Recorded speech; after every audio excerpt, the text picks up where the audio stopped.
Britain is sending soldiers to Ukraine, but there are conditions. A new round of escalation or a peaceful resolution? Putin is taking a risk. The offensive has stalled, but Russia abruptly rejects Trump's peace plan.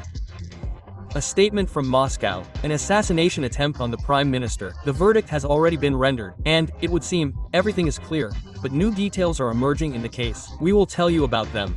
The White House is falling apart before our eyes. What is the US president planning, and how many PT-4 missiles will Ukraine miss out on because of his crazy new idea? Was the attack on Iceland an accident or a planned attack?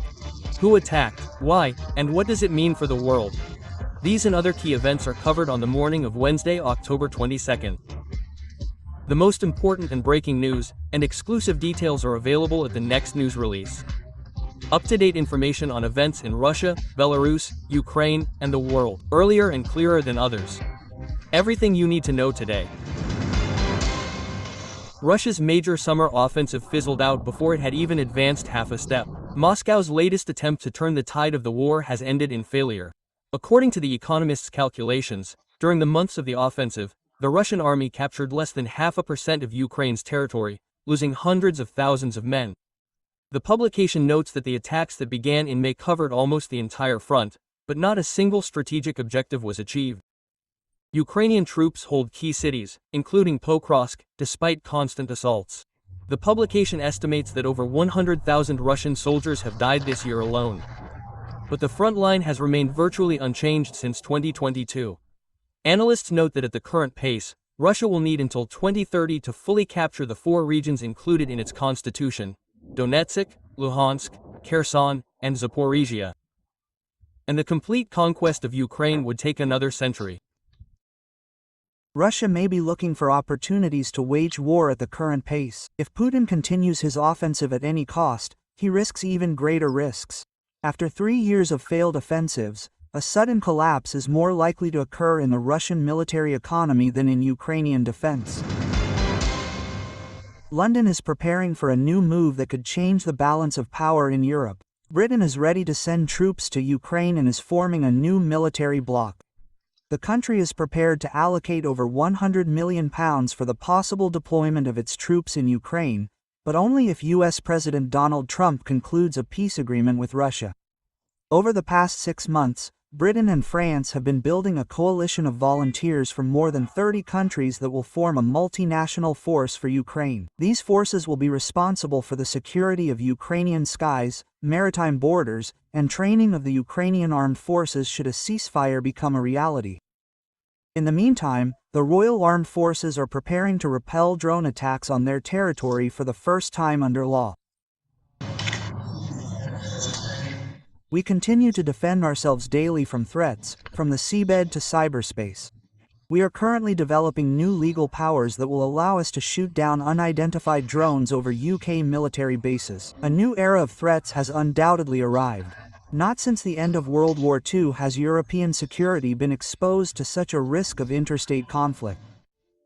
According to the minister, the new measures should strengthen the protection of British aircraft from possible attacks or intelligence operations by foreign states.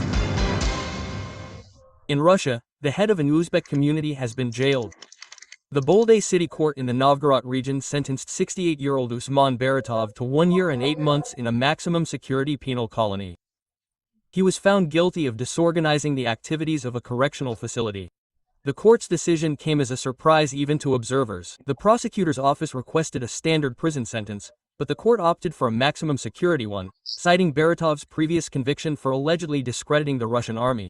According to investigators, Baratov snatched a dashcam from a prison employee and threw it at him. He insists there was no attack.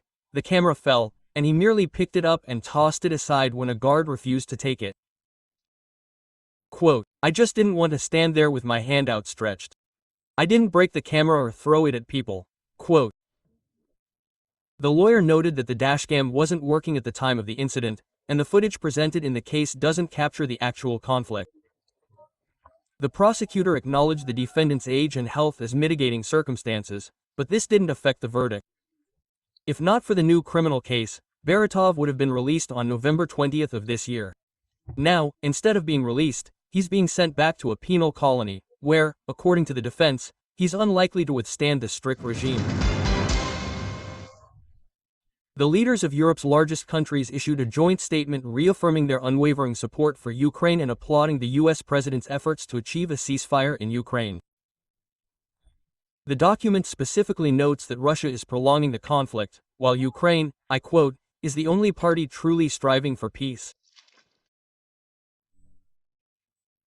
We strongly support President Trump's position that hostilities must cease immediately and that the current line of contact must become the starting point for negotiations. We remain committed to the principle that international borders cannot be changed by force. Russia, however, appears to refuse to end the fighting or, in principle, to make any move toward peace. They stated that Donald Trump's proposal to immediately end the war, and I quote, ignores the root causes of the conflict. Russia has not changed its position compared to the understandings reached during the lengthy negotiations between Putin and Trump in Alaska.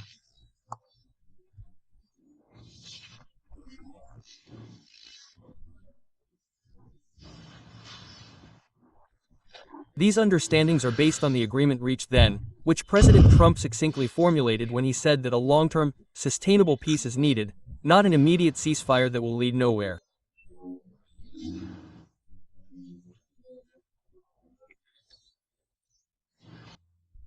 Thus, the American president's initiative to immediately end the war has met with a cold response from Moscow.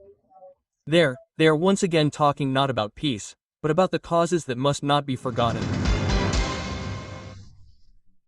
Dear subscribers, I appeal to you, because it is you who decide whether even more people will learn about all this news. Every subscription, every like, every repost, every comment longer than 6 words, and every video watched to the end help promote our videos to hundreds of thousands of new users. This way, even more people will learn the truth, thanks to you. Thank you for staying with us. And we continue.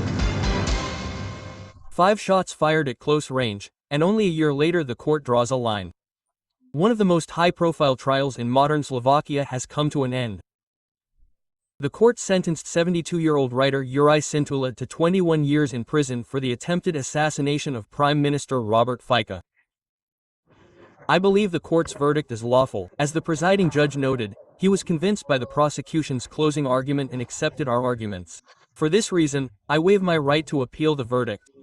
The incident occurred on May 15, 2024, in the town of Handlovo. After an off-site government meeting, Fico emerged from the crowd, and several shots rang out. The Prime Minister was seriously wounded and evacuated to the Bansko Bystrica hospital. Fico, having recovered from 2 surgeries, stated that he had forgiven his attacker but warned that political differences cannot be resolved with weapons. Slovakia is now taking stock of a case that has become emblematic of the rise in political violence in Europe. A sudden currency surge, unexpected even by the Russian central bank, has occurred.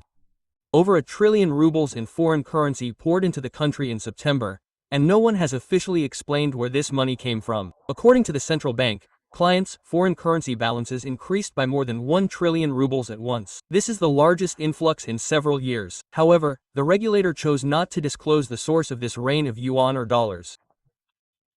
Analysts believe this refers to a new tranche under a long-term 2013 contract between Rosneft and China's CNPC, under which Moscow committed to supplying Beijing with over 300 million tons of oil over 25 years. Experts predicted the next payment would arrive in the fall, and they were right. The deal is estimated to be worth approximately $12 billion, or approximately 1 trillion rubles. However, payments are now apparently being made in yuan, not dollars, which is symbolic of Russia's new economic reality.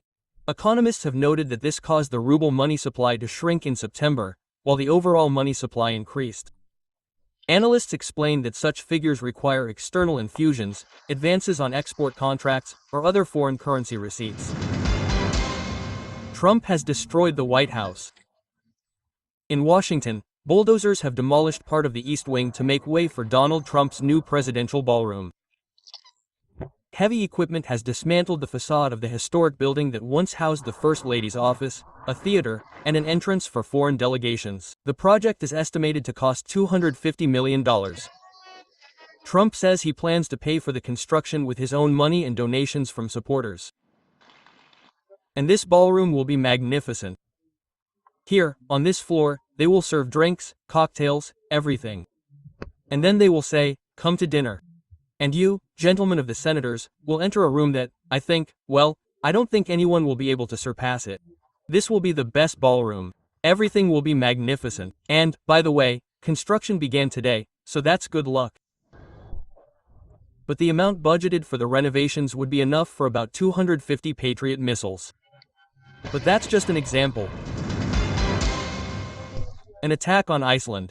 Combat mosquitoes are trying to take over the island. Everything, of course, is not so dramatic, but these buzzing bloodsuckers were spotted on the island for the first time in recorded history. An amateur entomologist spotted a strange fly on a bait line on the evening of October 16 and handed over samples to specialists.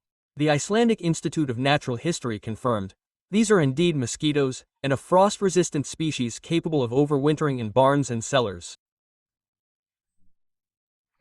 It could be a coincidence that they appeared now rather than earlier. But it could also be related to global warming. And this is likely one of the reasons why the insect population is increasing much faster now than before. Conditions for their arrival and establishment in the country have become more favorable. According to experts, this species can survive harsh winters, and it is quite possible that the mosquitoes will now remain in Iceland permanently. Special thanks for reading to the end. Thank you for your trust. I look forward to your detailed comments, likes, and shares. It is important that we grow in number. That's all for now. Until next time, and good news to you.